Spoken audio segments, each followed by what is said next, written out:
As the refugee crisis escalates, the strength and unity of the European Union is being tested, making many question whether it has a future. Clearly, there are two sides to that coin, but for one perspective on that, Boomba's Bianca Fashini spoke with Geert Wilders. Geert is the leader of the Party for Freedom in the Netherlands and a strong advocate for leaving the EU. Bianca first asked for his reasons behind that, and here's what he had to say.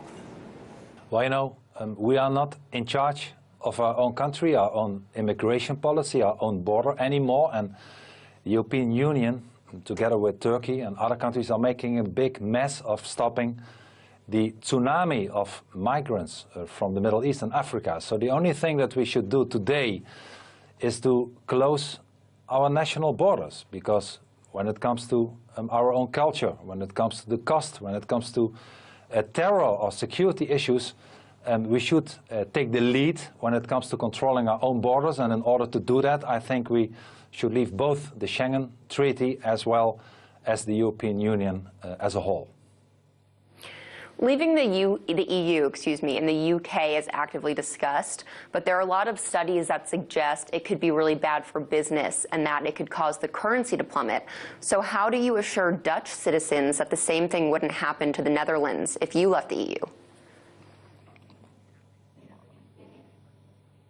Well, we had an independent UK bureau investigate this, and they made a report of us. They worked on it for more than a year.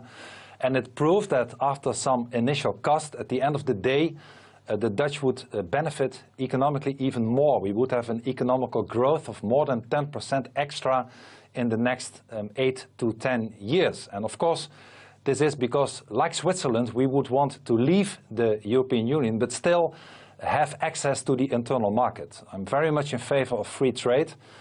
As Switzerland, we should be in the heart of Europe, but outside the bureaucracy of the European Union. And at the end of the day, if we will still have access to the internal market, which I'm sure that we can have because it's in the interest of all the other countries as well, we will be sovereign. We will be sovereign how to spend our own money. We don't have to spend it to Brussels or to bailouts to countries like Greece. We can spend it to our own citizens. We are in charge over our own borders and immigration policy. So we'll have only benefits. So I hope a lot that at the end of the day, the British citizens will choose that the United Kingdom will leave the European Union, and I'm sure that there will be an enormous incentive for so many other countries, amongst which my own Netherlands, to follow that example and leave the European Union. The individuals that are going to Europe from North Africa and the Middle East are escaping war and oppression and terrorism. So is the Party for Freedom for or against letting these people seek asylum? Well, not in the Netherlands. First, when people are really threatened, I think they should have and they deserve a safe haven. But the best thing and the best area to have a safe haven, the best region, is the Middle East itself. And I find it unacceptable that so many rich countries in the Middle East, in the Gulf countries, for instance, like Saudi Arabia or the Emirates or Qatar, are almost doing nothing when it comes to shelter the real refugees.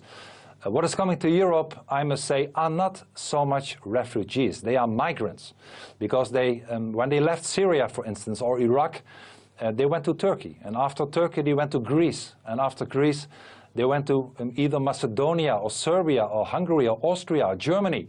They passed more than 6 or 7 safe countries, so we should not consider them anymore as asylum seekers, but we should consider them as migrants who are really coming here not only to be secure, because Greece is already a secure country, but to profit from our welfare state. And I don't think we cannot afford it. You know, in Holland, one asylum seeker cost the taxpayers 36,000 euros. We spent more than $1 billion last year only as the Netherlands. And you know, in the whole of Europe, more than 1 million people came last year, and even more will follow. And that's bad not only for our economy and our finances, but also for our culture, because those people are mostly young men, by the way, who are not fighting to save their own country, but are coming to us. We are sending our men to Syria to fight and to bomb Syria, and they are leaving their country and coming to Holland.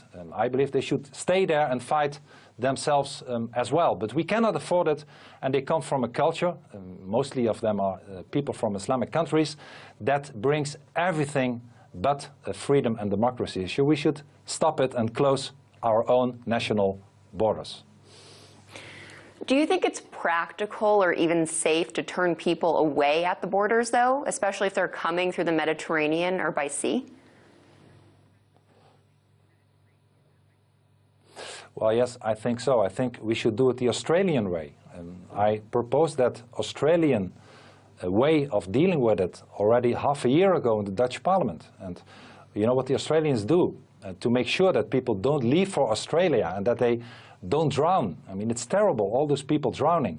Why do they attempt to come from the Middle Eastern country, the Northern African countries, to Europe? That is because they feel and they know they have a chance to stay. And if we do like Australia, if we send those boats back, and Australia even provides them with safe boats, with water, with even air conditioning, that they will return safe. And they give one message: you are not welcome here. This is the official slogan of the Australian authorities, and we can learn from that. We should send the people back. We should send them safely back, because if we do that, they know that it is no use to come. They will not attempt to come to Europe. They will not drown, and all those terrible human traffickers will be out of a job. They are trying still today, because we have a different approach.